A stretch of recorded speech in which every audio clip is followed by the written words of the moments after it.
이스라엘아, 내 하나님 여호와께서 내게 요구하시는 것이 무엇이냐?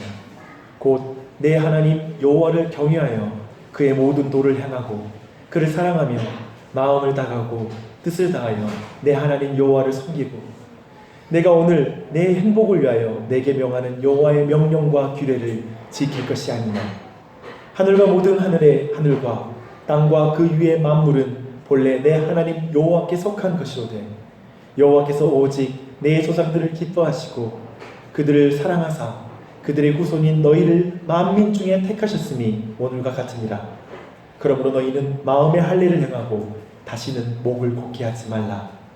너희 하나님 여호와는 신 가운데 신이시며 주 가운데 주시오 크고 능하시며 두려우신 하나님이시라. 사람을 외모로 보지 아니하시며 뇌물을 받지 아니하시고 고아와 과부를 위하여 정의를 행하시며 나그네를 사랑하며 그에게 떡과 옷을 주시나니 너희는 나그네를 사랑하라. 전에 너희도 애굽 땅에서 나그네 되었음이니라. 내 하나님 여호와를 경외하며 그를 섬기며 그에게 의지하고 그의 이름으로 맹세하라. 그는 내 찬송이시요 내 하나님이시라. 내 눈으로 본 이같이 크고 두려운 일을 너를 위하여 행하셨습니다. 애굽에 내려간 내 조상들이 겨우 70인이었으나 이제는 내 하나님 여호와께서 너를 하늘의 별과 같이 많게 하셨느니라. 아멘. 이것은 우리에게 주시는 하나님의 말씀입니다. 네, 감사드립니다. 아멘. 이제 하나님의 말씀 같이 풀어 설명함으로 하나님의 은혜를 나누도록 하겠습니다. 햇빛 추석입니다. 네, 그 은혜 있길 바랍니다. 오늘 말씀 제목은 율법의 복과 저주입니다. 벌써 듣자마자 굉장히 관심 없는 주제이죠. 하지만 제가 생각할 때 오늘 말씀 주제는 굉장히 중요합니다. 굉장히 인기 없는 주제를 굉장히 중요한 것으로 설명하려면 굉장히 어렵습니다. 오늘 주제는 굉장히 과분한 주제이고요. 그래서 이 시간 말씀을 들을 때 성령님을 의지해서 좀 들었으면 좋겠고요. 오늘 제가 생각할 때 최근에 전한 말씀 중에 가장 어려운 말씀이 될 것 같습니다. 그래서 정말 제 자신이 하나님을 의지하면서 말씀을 전합니다. 성령님의 도우심이 우리 모두에게 있기를 바랍니다. 저는 오늘 주제와 관련해서 제가 최근에 신문에서 읽은 한 기사를 여러분과 먼저 나누고 싶습니다. 한국교회에서 굉장히 존경받는 어른이시기도 하고요. 또 우리 한국 사회에서도 존중받는 원로이기도 한 손봉호 교수님과 인터뷰한 기사입니다. 최근에 그 갑질 논란을 빚은 그 육군 대령 이야기 있지 않습니까? 그것에 대한 질문이었습니다. 아마도 이 사건 아마 여러분 모두가 잘 알고 있을 텐데요. 여러분의 생각과 비교해서 우리 손봉호 장로님의 말씀을 한번 들어보십시다. 이렇게 말씀을 시작하셨습니다. 그분이 새벽 기도회를 다닌다고 들었습니다. 그렇게 독실한 분이 왜 그랬는지 아쉽습니다. 교회가 잘못 가르쳐서 그렇습니다. 그저 믿기만 하면 된다고 가르쳤지 믿는 대로 사는 건 강조하지 않았기 때문입니다. 교인들이 떨어져 나갈까 두려워한 것입니다. 이건 우리 모두의 책임입니다. 기자가 이 답을 듣고 나서 바로 잡고 매우 직설적으로 다시 질문했습니다. 한국 교회는 기본이 안 된 건가요? 한국 교회는 기본이 안 된 건가요? 그렇습니다. 이상하게 우리나라 신자들은 봉사는 많이 하면서도 남에게 해를 많이 끼칩니다. 십계명을 보십시오. 살인하지 말라, 도둑질하지 말라, 탐내지 말라, 하지 말라는 게 더 많습니다. 다른 사람에게 해를 끼치지 말라는 말입니다. 이게 본질적이고 우선입니다. 탈세해서 좋은 일하고 사기쳐서 헌금하고 도둑질해서 남을 도우면 그게 무슨 의미입니까? 내가 정직하지 못하면 남에게 피해를 줍니다. 그래서 피해 당한 사람은 당연히 화를 냅니다. 한국 사회는 교회가 자신들에게 도와주지 않는다고 화내는 게 아닙니다. 피해를 주니까 화를 냅니다. 그래서 세상이 교회를 좋지 않게 보는 것입니다. 어떤가요? 많이 공감하신가요? 갑질 논란에서 중심에 선 육군 대장을 향해 아마도 모든 그리스도인들은 마냥 웃으면서 비난하기는 힘든 것 같습니다. 찬양하라 주님을 이란 이름을 가졌지만 누군가에게 피해를 주는 모습은 우리의 자화상이기 때문에 그렇습니다. 정도의 차이는 있지만 우리 모두 믿기만 하면 된다는 말에 굉장히 익숙한 신앙생활을 해왔을 것입니다. 대신 반대로 믿는 대로 사는 것은 강조하지 않는 신앙을 살아왔을 수 있습니다. 우리들도 상황이 되면 탈세하고 좋은 일을 하는 데 쓰고 다른 사람에게 피해 주는 것을 투자라고 말하며 그 이윤을 헌금으로 드리는 일을 망설이지 않을 수 있습니다. 눈 한 번 딱 감고 죄 짓고 나중에 회개하면 되지 라고 생각하며 죄 지은 적도 있었을 것입니다. 그러다 보니 세상의 사람들은 그리스도인들을 향해서 말하는 것과 사는 것이 정말 다르다라고 평가하는 것을 들을 때가 있습니다. 또한 저는 손봉호 교수님의 이 말이 또한 내 가슴을 깊이 쳤습니다. 우리나라 신자들은 봉사는 많이 하면서도 남에게 해를 많이 끼친다. 정말 깊이 공감하는 말입니다. 이렇게 이 말을 바꿀 수 있지 않을까요? 우리나라 신자들은 기도를 많이 하면서도 남에게 해를 많이 끼친다. 이렇게 말로 바꿀 수 있을 것 같습니다. 왜 신앙생활은 열심히 하는데 생활신앙은 안 될까요? 왜 종교활동은 열심히 하는데 신앙 인격자는 찾아보기 힘든 것일까요? 이 질문은 우리가 다른 교인들을 향해서 또 다른 교회의 지도자를 향해서만 할 수 없는 질문인 것 같습니다. 아마도 우리 자신에게 해야 될 질문일 것입니다. 왜 예수를 믿는다고 말하는 교인들의 삶은 이렇게 변화되지 않는 것입니까? 왜 나는 이렇게 변화가 안 됩니까? 아마도 지금까지 제가 이 질문까지 여러분께 드린 말에 대해서 아마도 여러분 모두 깊이 공감할 것이고 그 질문에 대해서도 아프게 여러분 자신에게 하리라 생각합니다. 그런데 손봉호 교수님이 말씀하신 그 원인에 대해서는 어떻게 생각하십니까? 손봉호 교수님이 이렇게 말했습니다. 저는 교회가 잘못 가르친 탓에 이런 일이 있다고 생각합니다. 교회가 잘못 가르친 탓. 십계명에서 이웃을 사랑하라는 적극적인 명령을 순종하지 않아서가 아니라 최소한 피해는 주지 말아라 라는 명령조차도 무슨 의미인지 깊이 깨닫고 행하지 못하는 우리들의 현실 때문이 아닌지 돌아보는 것이죠. 또한 우리는 기독교 윤리의 중심인 십계명을 얼마나 이해하고 순종하고 있는지 자체를 좀 질문해 봤으면 좋겠습니다. 우리 또한 또 믿기만 하면 구원받는다 라고 말하고 회개하면 다 용서받는다 라는 이런 식의 가르침에 익숙한 것입니다. 잘못된 가르침에 익숙하기 때문에 괴물과 같은 신앙인, 이중인격의 자아분열적인 신앙인격인들이 너무나 양산되고 있지는 않는지 돌아봐야 할 것입니다. 그런 가르침에 익숙하면, 잘못된 가르침에 익숙하면 도대체 왜 십계명을 배우고 왜 율법을 행해야 하는지 동기부여를 받을 수가 없기 때문에 그렇습니다. 구약시대의 구원 방법은 율법을 행함이고 신약시대에는 약속을 믿음으로 구원받는다 식의 잘못된 가르침에 익숙한 사람은 율법의 1.1획도 바뀔 수 없다라는 말씀을 어떻게 해석하겠습니까? 믿음으로 구원받고 행함으로 성화한다. 우리는 이런 가르침을 얼마나 많이 들었습니까?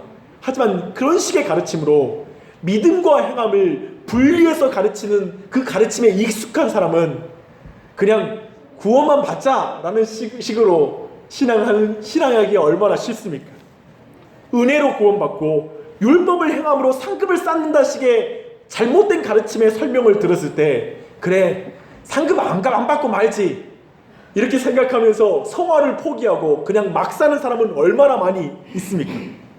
좀 가난한 사람은 율법을 행함으로 물질적인 복을 받자는 말에 동기부여가 되지만 그렇지 않은 사람들에겐 약발이 안 먹히는 그런 식의 가르침 또한 교회에 얼마나 많습니까?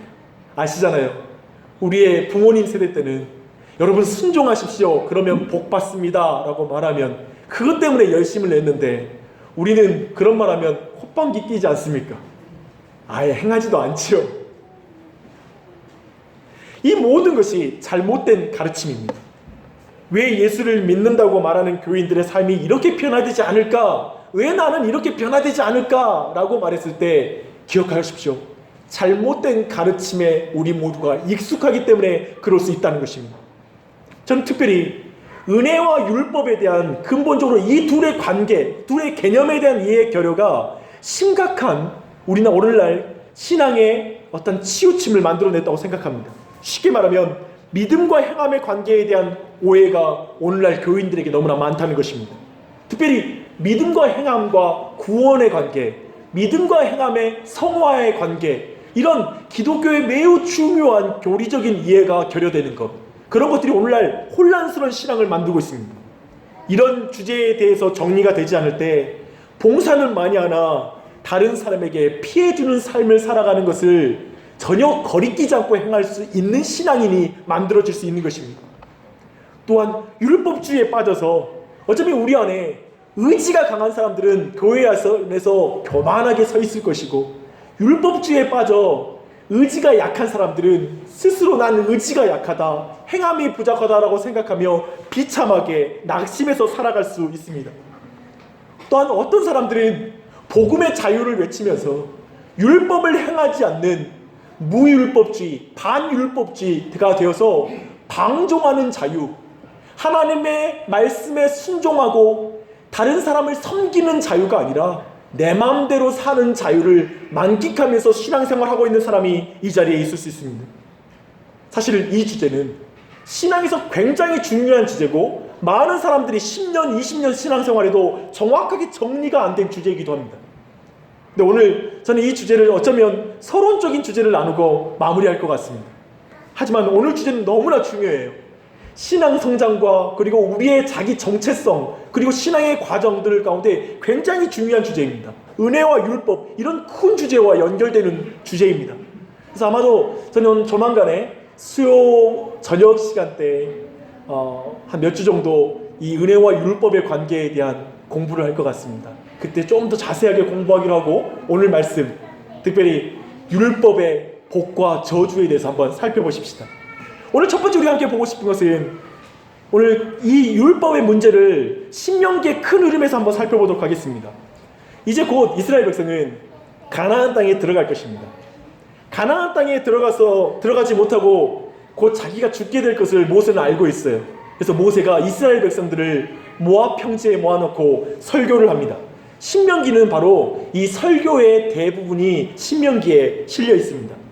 그래서 신명기 자체의 영어 이름이 듀테로놈이라는 그 두 번째 율법이라는 그런 뜻의 영어 이름을 가지고 있는데요. 사실 이 이름은 잘못된 것입니다.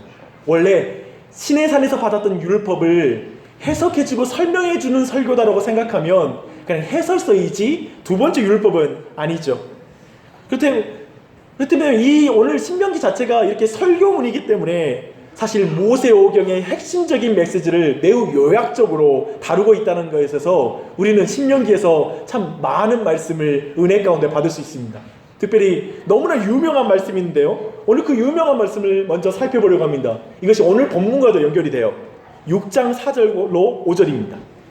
그럼 한번 6장 4절로 5절을 말씀 읽겠습니다. 이스라엘아 들으라. 우리 하나님 여호와는 오직 유일한 여호와시니 너는 마음을 다하고 뜻을 다하고 힘을 다하여 내 하나님 여호와를 사랑하라.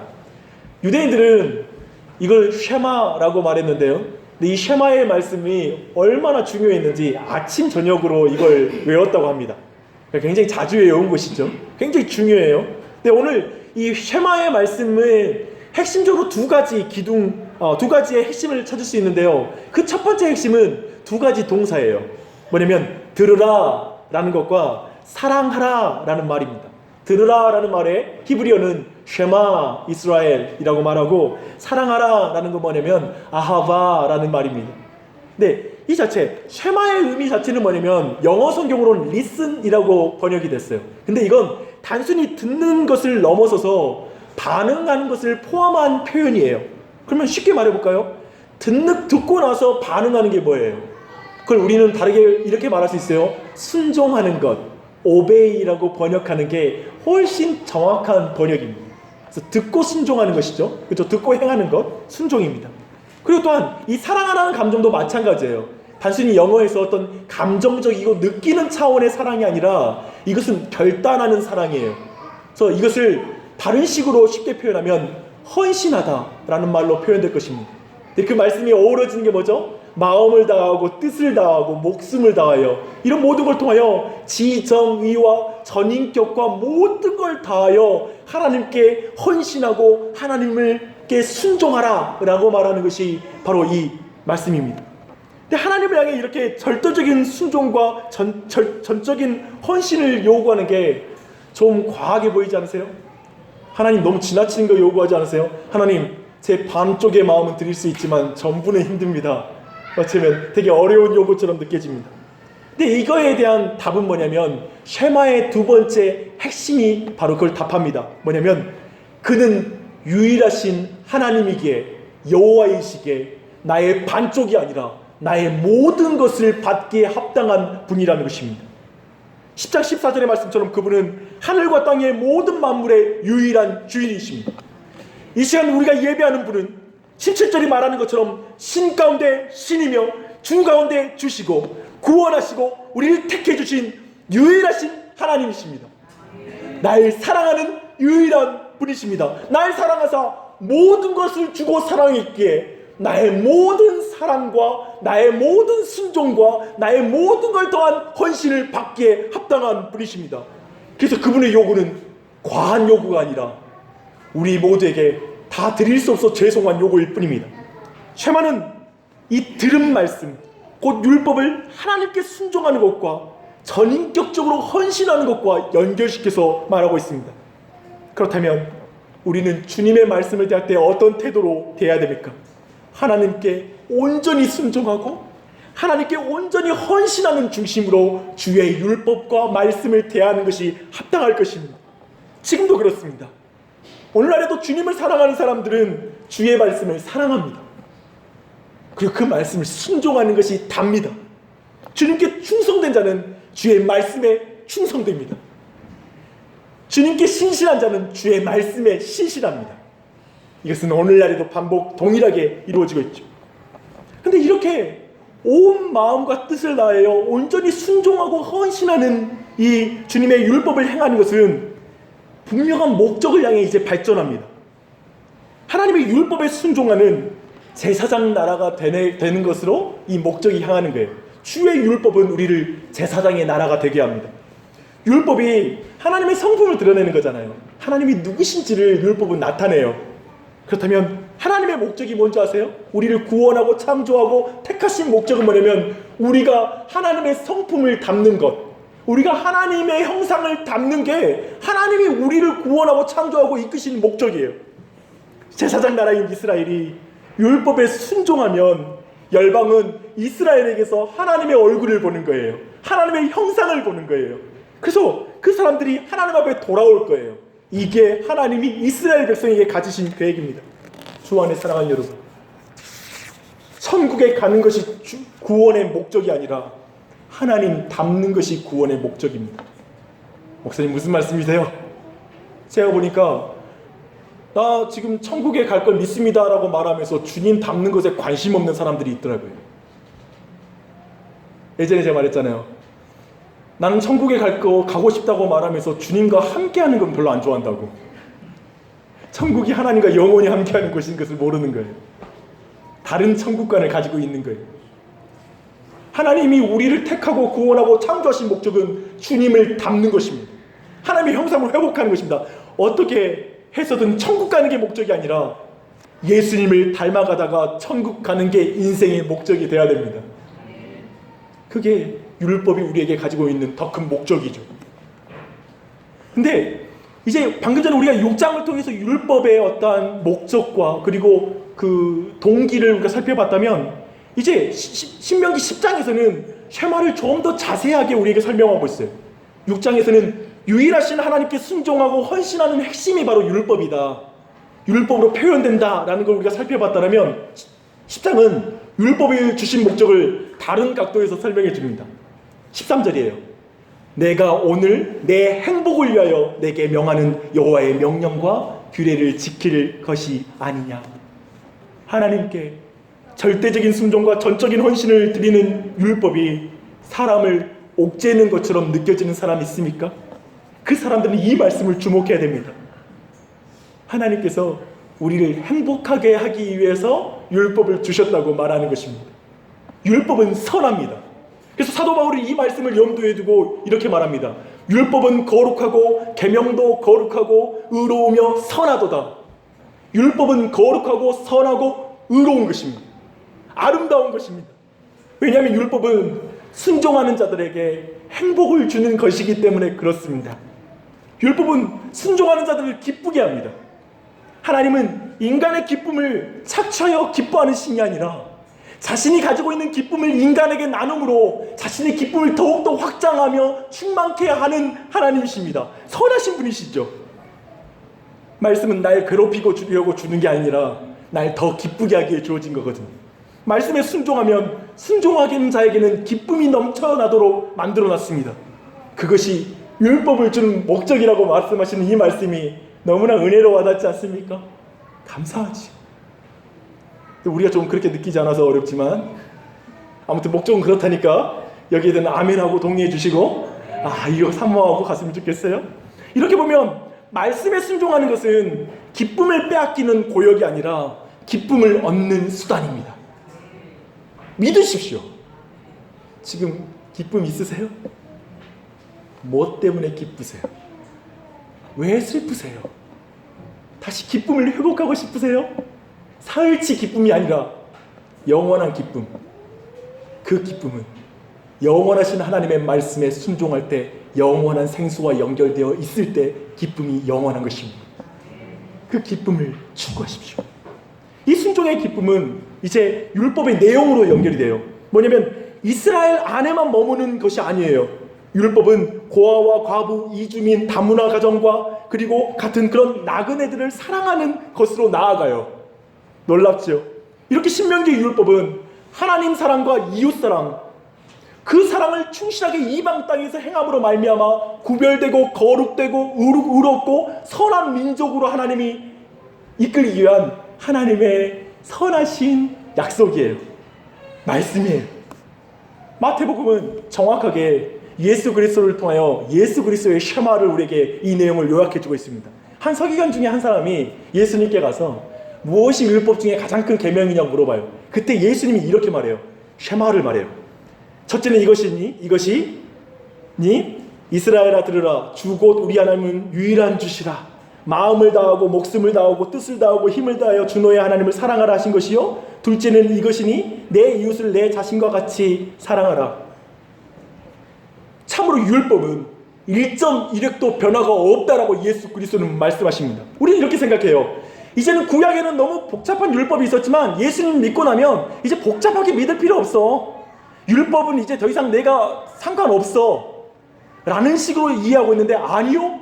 율법은 1.1획 변함없이 지금도 연속되고 있어요. 제사 지내라는 말이 아니에요. 그건 폐지됐죠. 예수 그리스도로 말미암아. 하지만 이 10계명의 말씀은 계속 이어지고 있어요. 하나님의 성품이 변하지 않듯 율법도 바뀌지 않는 거예요. 그렇잖아요. 하나님의 성품은 변하지 않잖아요. 그렇다면 그분의 성품을 반영하는 율법도 전혀 바뀌지 않아요. 그 율법에 순종하는 순서도 바뀌지 않아요. 하나님이 창조주시요 구원자요 우리를 택하신 유일하신 주님, 그리고 나를 사랑하신 그 주님이시기에 그분께 그 완전한 사랑을 받은 자, 그래서 유일하신 하나님, 그 하나님을 믿는 자는 마땅히 자신의 성품과 힘과 온 인격을 다하여 하나님께 순종하고 하나님께 헌신해야 된다라고 동일하게 말씀하고 있습니다. 하나님을 닮아가기에 헌신하는 거예요. 율법의 모든 내용이 하나님 사랑과 이웃 사랑을 말한다면 한마디로 하나님 사랑과 이웃 사랑에 생명을 걸라는 것입니다. 너의 인생의 목적, 그리스도인들의 삶의 목적은 하나님을 닮는 것이다. 하나님처럼 하나님을 사랑하는 것과 그리고 이웃을 사랑하는 것이 너의 인생의 미션이다.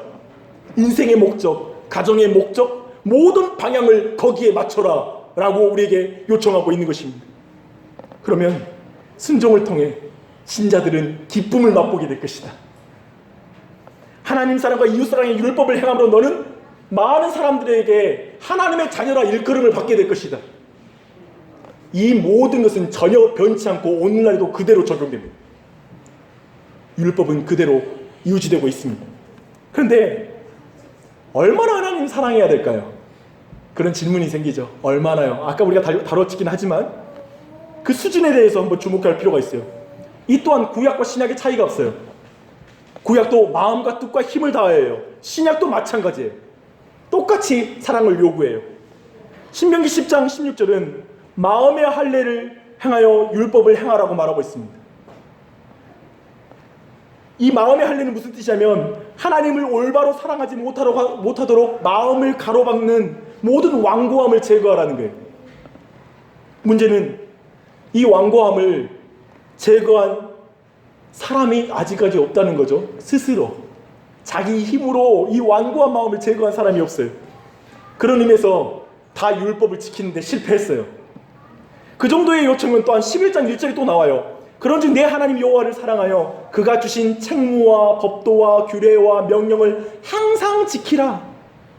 모세는 지금 굉장히 여기서 모세는 하나님의 법, 율법의 법을 매우 엄격함을 강조하고 있는 거예요. 책무와 법도와 규례와 명령을 반복적으로 표현하는 것은 매우 다각적으로 매우 엄밀하고 철저하게 지키라는 또 표현이에요. 거기다가 항상 지키라고 말하니까 짜증났어요. 에이씨, 어쩌자는 거야. 같이 빠르게 말하니까 저도 숨이 차고 해서 잠깐 쉽니다. 하나님을 철저하게 사랑해라. 그 말이에요. 이웃을 철저하게 사랑해라. 내가 원하는 수준만큼 사랑해라. 그 아래에 미치지 못하면 안 된다. 또한 율법을 쉬지 말고 지켜라. 명절날에 말씀 안 보고 말씀 안 지키는 거 제외되지 않는다. 추석 때에도 열심히 말씀을 보고 지켜라. 더 경건에 힘써라. 그리스도인들에게 휴식 시간은 없다. 그리스도인이 하나님을 만나는 데 있어서 하나님을 쫓는 데 있어서 휴식 시간은 존재하지 않는다라고 말하는 거예요. 율법은 우리 모두에게 한마디로 말하면 완전함을 요구합니다. 이 기준은 구약 때부터 지금까지 한 번도 바뀐 적이 없습니다. 하나만 어겨도 그는 온전하지 못한 사람입니다. 근데 이 선하고 완전한 율법의 요구는 신자에게 완전한 순종을 요구하고 이제 11장 26절로 28절에서 율법은 복과 저주를 가져온다고 말해요. 내가 오늘 복과 저주를 너희 앞에 두나니 너희가 만일 내가 오늘 너희에게 명하는 너희의 하나님 여호와의 명령을 들으면 복이 될 것이요 너희가 만일 내가 오늘 너희에게 명령하는 도에서 떠나 너희의 하나님 여호와의 명령을 듣지 아니하고 본래 알지 못하던 다른 신들을 따르면 저주를 받으리라. 우리는 율법을 주신 동기와 율법의 목적, 내용이 선하다는 것을 확인하고 굉장히 좋았습니다. 여기에 불쾌할 사람 아무도 없죠. 그리고 율법이 구원을 얻기 위해가 아니라 구원의 목적을 이루기 위해 주어진 것임을 배웠습니다. 구원의 목적은 하나님을 닮아가는 것임 또한 우리는 확인하고 우리 마음에 흡족했을 것입니다. 율법은 정말 선합니다. 그러나 문제는 사람이 악합니다. 율법은 의롭습니다. 근데 사람은 불의합니다. 율법은 선합니다. 그러나 우리는 선하지 않습니다.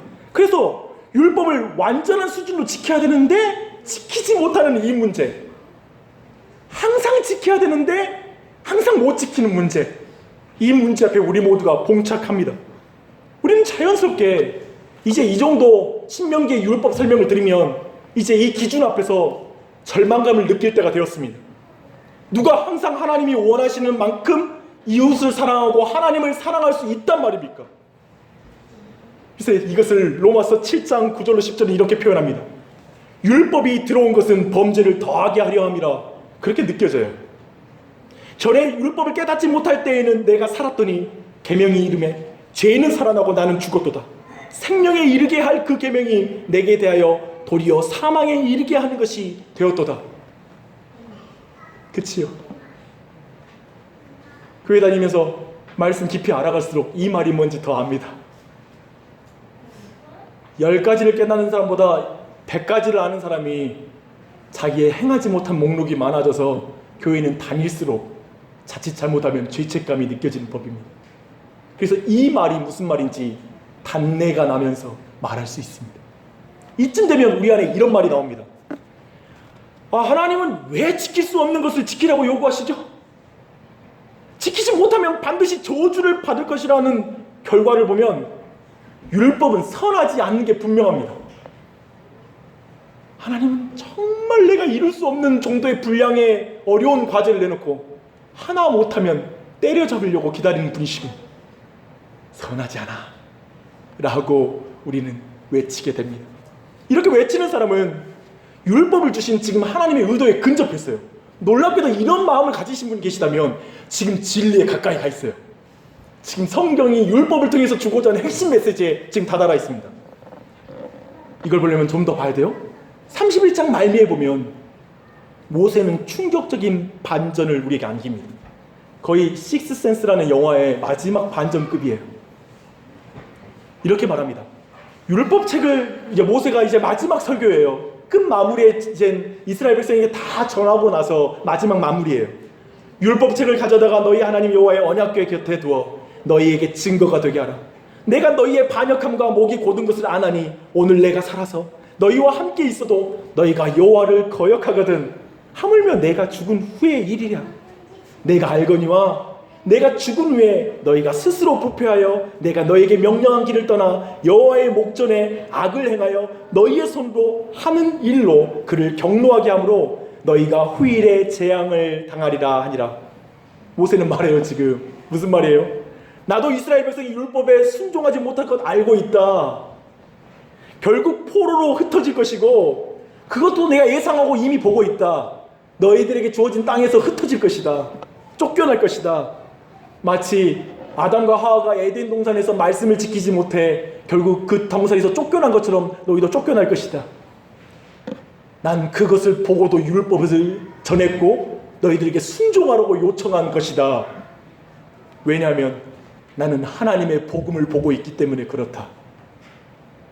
잠깐 여기서 질문이 있어요. 아니 지키지 않을 것도 이미 알고 있었고 그리고 그럴 능력이 안 된 거 알면서 왜 그렇게 전했고 또 회개하라는 말까지 했고 왜 그렇습니까? 라는 질문이 생기는 것이죠. 왜냐하면 차근차근 오늘 설명드릴게요. 근데 모세가 바라본 복음은 30장 6절에 있어요.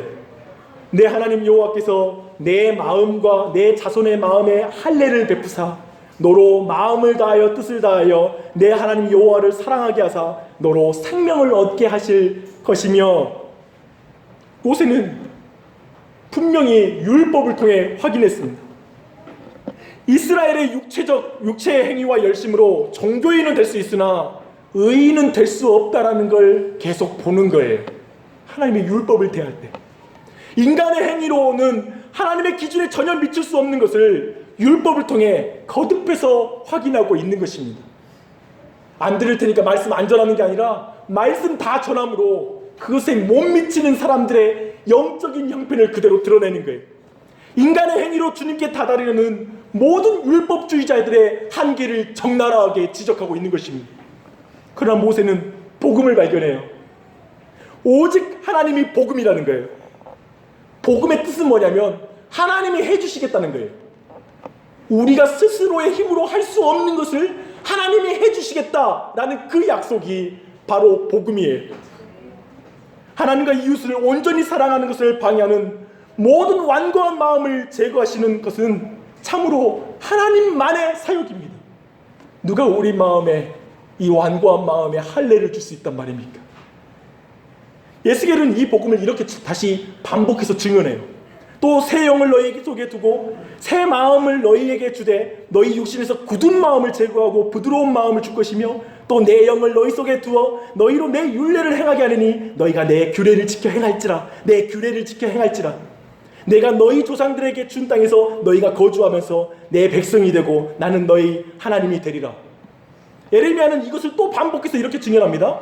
그러나 그날 후에 내가 이스라엘 집과 맺은 언약을 이루하니 곧 내가 나의 법을 그들의 속에 두며 그들의 마음에 기록하여 나는 그들의 하나님이 되고 그들은 내 백성이 될 것입니다. 여호와의 말씀이니라. 여호와의 말씀이니라. 내가 하겠다. 내가 하겠다. 네가 할 수 없는 것을 내가 하겠다 라고 증언하시는 것입니다. 이사야는 또 이렇게 말합니다. 약속된 메시아가 오셔서 그들이 법을 지킬 수 있도록 도와주시겠다라고 말하고 있습니다. 하나님이 우리가 할 수 없는 것, 그것을 대신 행해 주시겠다라는 게 복음입니다. 모세와 에스겔, 예레미야, 이사야는 구약 시대의 복음을 믿고 구원을 받은 것입니다. 하나님이 행하는 걸 믿고 구원을 받은 것입니다. 구약 때 율법을 지켜서 구원을 받는 게 아니라 그때도 은혜로 구원을 받는 것입니다. 하나님을 믿음으로 구원을 받는 것입니다. 약속을 믿음으로 구원을 받는 것입니다. 구약과 신약은 구원을 받는 방법, 모든 것은 전혀 다르지 않습니다. 모세도 그랬고 사도 바울도 율법을 행하라고 말하고 있습니다. 그들은 율법과 율법주의를 구분해서 말하고 있습니다. 그들은 하나님의 거룩하고 의롭고 선한 성품을 알려주는 율법을 사랑합니다. 시편 기자는 이렇게 말합니다. 내가 사랑하는 주의 계명들을 스스로 즐거워하며 또 내가 사랑하는 주의 계명들을 향하여 내 손을 두고 주의 율례들을 읊조리이다. 어떻게 구약의 사람이 이 율례를 사랑한다고 말하죠? 왜 이렇게 달콤하게 표현하죠?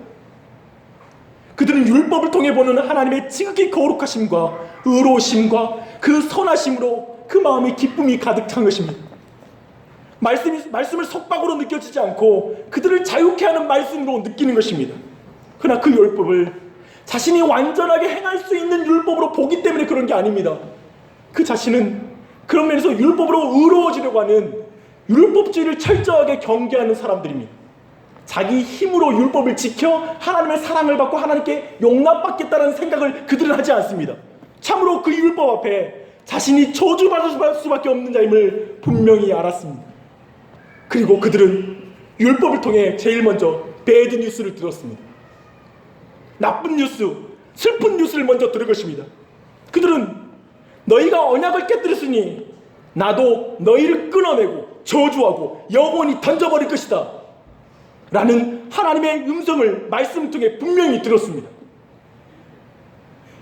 그러나 동시에 그들이 들은 다른 약속이 있습니다. 비록 너희가 나를 버렸지만 나는 결코 너희를 완전히 버리지 않을 것이다. 나는 너희와 함께 할 것이다. 여기에 우리 안에 거대한 인간과 죄인의 딜레마가 나옵니다. 아니 어떻게 율법의 저주를 받으면서 하나님께 버림받지 않을 수 있단 말입니까? 어떻게 율법의 저주를 받으면서 하나님이 함께 할 수 있다는 것이죠? 모세는 이 질문에서 믿었습니다. 하나님이 하신다는 것입니다. 내 이해로는 난 죄인인데 어떻게 내가 하나님께 용납받을 수 있어? 라고 물어볼 때 성경에서 모세가 믿고 믿음의 선배들이 믿은 건 하나님이 하신다는 걸 믿은 것입니다. 이사야도 믿었습니다. 메시아가 행할 것이라고 믿고 있는 것입니다. 구약의 믿음의 선조들 아벨도 노아도 아브라함도 모세도 이사야도 모두 율법을 행함으로 의로워진 것이 아니라 하나님의 은혜를 믿음으로 구원을 받았습니다. 마지막에는 율법을 지키지 못하고 저주받아 마땅한 죄인을 위해 십자가에 달리신 메시아를 이사야는 바라봤습니다. 하나님께 온전한 순종과 전인격적인 헌신을 하지 못하는 우리를 위해 온전한 사랑과 헌신 그리고 순종을 하신 예수 그리스도의 대속의 제물을 통해 우리는 구원을 받는 것입니다. 참으로 주님을 온전한 순종과 헌신을 통해 하나님께 충성했고 우리를 향한 하나님의 사랑을 드러내셨습니다. 그 예수 그리스도는 하나님의 율법에 순종하고 하나님의 뜻에 완전히 따라 고통받으셨으나 저는 그가 행복했다고 믿습니다. 왜냐하면 오늘 말씀처럼 율법에 순종하는 것, 율법을 주시는 것은 순종하는 자에게 기쁨을 주시기 위해서 그렇기 때문에 예수 그리스도는 마지막 십자가 위에서 마지막 피 한 방울까지 흘리는 그 순종 가운데 기뻐하셨습니다. 그 피 한 방울로 그 모든 대속의 죽음으로 완전히 율법을 성취함으로 그를 통하여 하나님의 품에 죽어가는 영혼들, 저 잃어버린 영혼들이 하나님에게 돌아오고 회복될 걸 바라보며 그는 기뻐했을 거라고 믿습니다. 예수 그리스도가 복음입니다. 예수 그리스도께서 율법의 저주를 받아 우리는 율법의 저주로부터 자유롭게 되었고 하나님과 영원히 함께하게 되었으니 이게 복음입니다. 참으로 예수님의 율법이 모든 조건을 성취하셨고 그래서 하나님께서는 무조건적으로 우리를 사랑하실 수 있게 된 것입니다. 말한 것처럼 너희들이 이렇게 하고 행하지 않으면 복과 저주를 받으리라는 이 조건적인 말씀은 이 조건적인 말씀을 예수 그리스도가 성취함으로 이제 우리에게 남은 언약은 내가 너를 영원히 함께하리라는 그 무조건적인 약속이 가능하게 된 것입니다. 주 안에 사랑하는 여러분, 율법을 지키지 못해 저주를 당할 수밖에 없는 나를 보지 못한 사람은 율법을 다 성취하시고 내가 당할 저주를 당해 죽으신 예수님을 볼 수 없습니다. 나를 위해 율법의 저주를 당하신 예수님을 보지 못하면 교회는 다니라 율법을 마음으로 지키는 사람이 될 수 없습니다. 성령님이 그 마음에 계시지 않기 때문에 그렇습니다. 저 십자가의 사랑이 나로 하여금 하나님을 닮아가게 함, 곧 선을 행하게 하기 위한 십자가라는 사실을 믿지 못하면, 그 목적을 믿지 않으면 우리는 율법을 진지하게 대하지 않을 것입니다. 값싼 은혜를 계속 말하며 변화는 안 될 것입니다. 그래, 용서해 주시겠지 뭐. 용서해 주시겠지. 예수님과 연합되어 있음을 믿으면 여러분은 예수님을 닮아가지 않고는 참을 수가 없을 것입니다. 율법과 율법주의를 구분하십시오. 율법을 말하는 것과 율법주의는 다릅니다. 우리의 해방은 율법을 지킬 필요가 없는 해방이 아니라 율법의 저주로부터 해방입니다. 그러니 예수 그리스도와 여러분이 연합되어 있음을 믿음으로 선포하시고 모든 죄책으로 자유하십시오. 우리는 율법을 지키지 못함으로 당할 죄책으로부터는 자유하나 율법을 지키는 것으로부터 자유한 사람은 없습니다. 선한 일을 행하게 힘쓰십시오. 그게 구원을 하신 목적입니다. 십자가를 통해 받은 무조건적인 하나님의 사랑으로 하나님 사랑과 이웃 사랑에 힘쓰십시오. 시간을 쓰십시오. 물질을 쓰십시오. 여러분이 사랑할 수 있는 대로 힘써 사랑하십시오. 우리의 구원은 율법으로부터 구원이 아니라 율법을 향하여 구원을 받은 것입니다. 당신의 구원의 목적을 발견하고 끊임없이 그리스도의 장성한 분량에까지 이르는 일들을 멈추지 마십시오. 죄와 피 흘리기까지 싸우십시오. 죄는 가공할 능력을 가지고 있습니다. 그러나 성령님 또한 능력이 있으십니다. 율법이 우리의 기쁨을 축소시키는 것이 아니라 율법이 없을 때 우리의 기쁨은 축소됩니다. 율법에 순종하는 기쁨을 갈망하십시오. 죄 짓는 거 그냥 계속 말하는 그 자리에 머무는 것에 이제 짜증도 나잖아요. 주님께 순종하는 기쁨까지 나아가달라고 기도하십시오. 말씀을 통하여 거룩하여 짓는 것을 믿으십시오. 주님을 닮아가는 것을 믿으십시오. 곧 주님이 오십니다. 그때 우리 얼굴 볼 거예요. 너 많이 닮았구나 나를. 나 전혀 나랑 안 닮았는데 닮고 싶은 마음도 없지. 다 알아. 그거 다 알아보세요. 담을 넘어서 들어간 자, 즉 십자가와 좁은 길을 통하여서 주님 앞에 서는 자와 담을 넘어가는 자, 십자가와 좁은 길을 통과하지 않고 심판대에 서는 자를 하나님 다 알아보세요. 심지어 그들이 교회 안에 있어도 다 알아보세요. 곧 주님이 오십니다. 그때 주님 닮아 계셔야죠. 율법이 무능한 것이 아니라 율법을 지키는 우리가 무능한 것입니다. 그러니 성령님의 도우심을 구하십시오. 예수 그리스도와 연합을 믿으십시오. 예수 그리스도의 연합과 성령님 외에는 그 삶을 살아낼 능력이 없습니다. 율법이 우리를 불행하게 하는 것이 아니라 율법을 지키지 않음으로 불행합니다. 더 행복해지기 위해 율법을 행하십시오. 주님을 믿으십시오. 사랑하는 여러분, 우리는 율법을 지켜 의로워지지는 않습니다. 율법을 지켜 칭의를 받은 게 아닙니다.